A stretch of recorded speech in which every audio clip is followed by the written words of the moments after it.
Welcome back to the FlipNerd.com REI Classroom, where experts from across the real estate investing industry teach you quick lessons to take your business to the next level. And now, let's meet today's expert host. Hi there, everybody. This is BreAnn Stephenson from Affinity Loss Prevention Services, and I am your host today for the REI Classroom Show. Today, we are going to talk about how you can prevent fires at your investment properties. This show is sponsored by PassiveRental.com. So whether you are rehabbing, you have a vacant property that maybe even you're wholesaling, or you like to buy and hold, we'll talk about the different types of fire that your property might be at risk of and how you can prevent those from occurring. So I'm going to look at my notes today. I'm just getting full disclosure here. There's a lot of information when we talk about loss prevention. There's just a lot of information to absorb and retain. And so, you guys, for your own purposes, you're going to want to read and reread the information, which you can certainly find a lot of that on our website, which I'll tell you at the end of the show. But loss prevention, that's something that repetition is definitely key to be able to learn these principles so that you can act at a moment's notice and when you need to.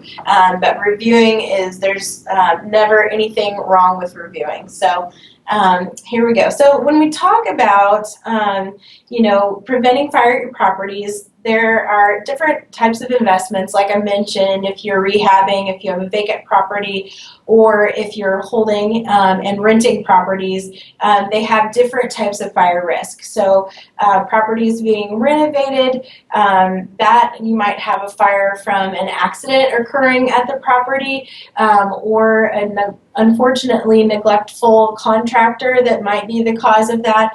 One lovely little story that is a real incident that happened. A contractor was trying to basically destroy a wasp's nest by using a blowtorch and another, another like nice little spray.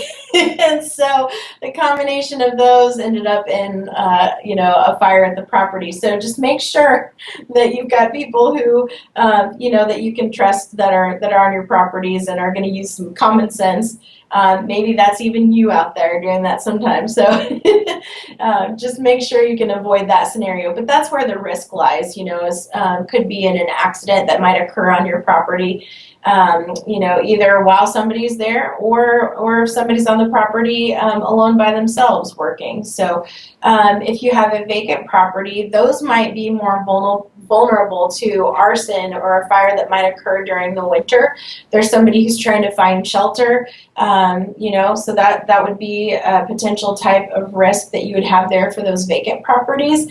And then for occupied properties, there's kind of unfortunately no limit to, what types of risk you can have there. But most often it would be accidents that would be, having your tenants be involved there, maybe a pot that's left cooking unattended on the stove, or somebody leaves a candle burning when they go out for the evening. So those are some common types of risks that you might see there in terms of fire with occupied properties.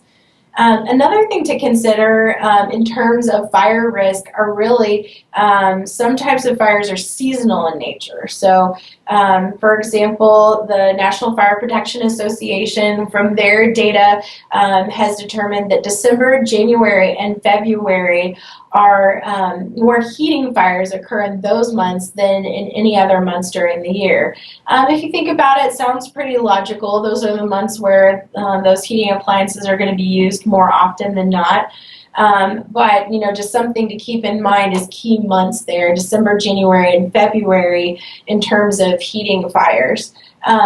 Also, while cooking fires can occur on any day of the year, really, the number one day of the year, I bet you could just guess right off of the bat, is Thanksgiving Day. So, that's a time of the year to also be mindful and giving your tenants reminders about safe cooking practices.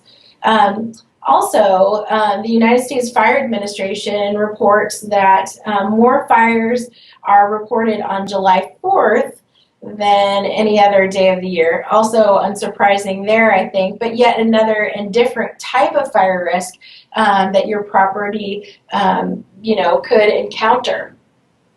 So, for example, during the winter, you may want to focus on delivering safe heating information to your tenants. Or in summer, you may want to give them information about safe grilling practices and fireworks safety. So, just some different things to bear in mind in terms of seasons. So, real quickly here, I just want to go through for you just a little bit more about just kind of the main things to keep in mind for those different types of properties. For vacant properties, you want to make sure, the main thing that you want to make sure of is to keep intruders out. So really, avoiding fires at vacant properties is about having a secure property, making sure that they're boarded up properly, that you use reinforced strike plates and deadbolts and those types of things. In terms of properties that are being renovated, make sure that any contractor that you hire is properly licensed and insured. And then also, too, just that there are people that you feel comfortable leaving at your property.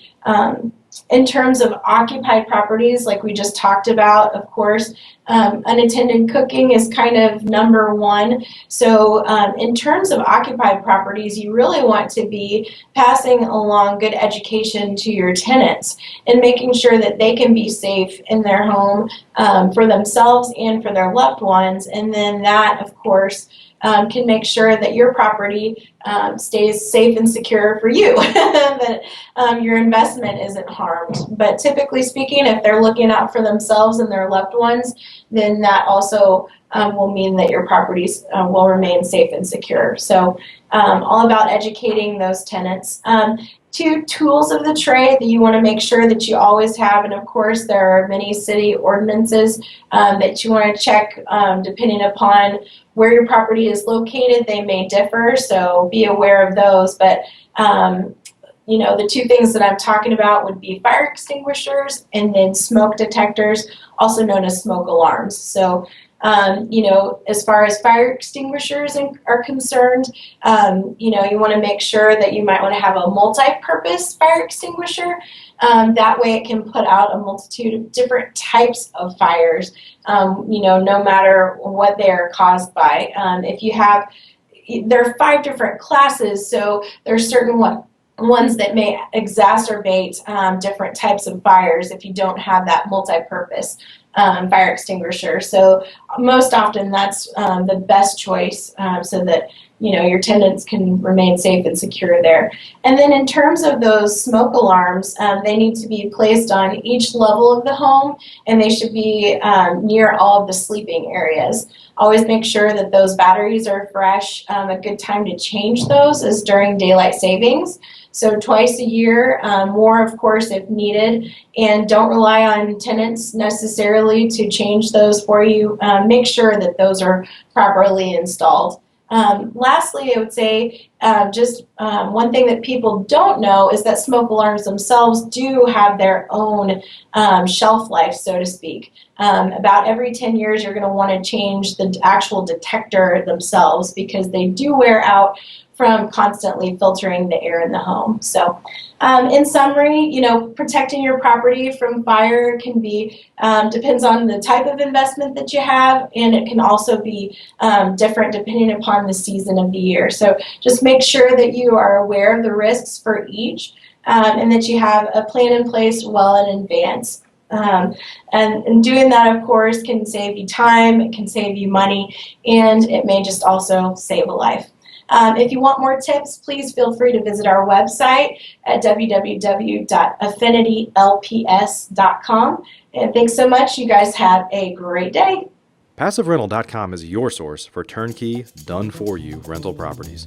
If you'd like to be an investor and not a landlord, please visit PassiveRental.com to learn how to purchase cash-flowing, professionally managed rental properties in the hottest rental markets across the country. We can also help connect you with financing for your next property. Invest the easy way today and get started by visiting passiverental.com.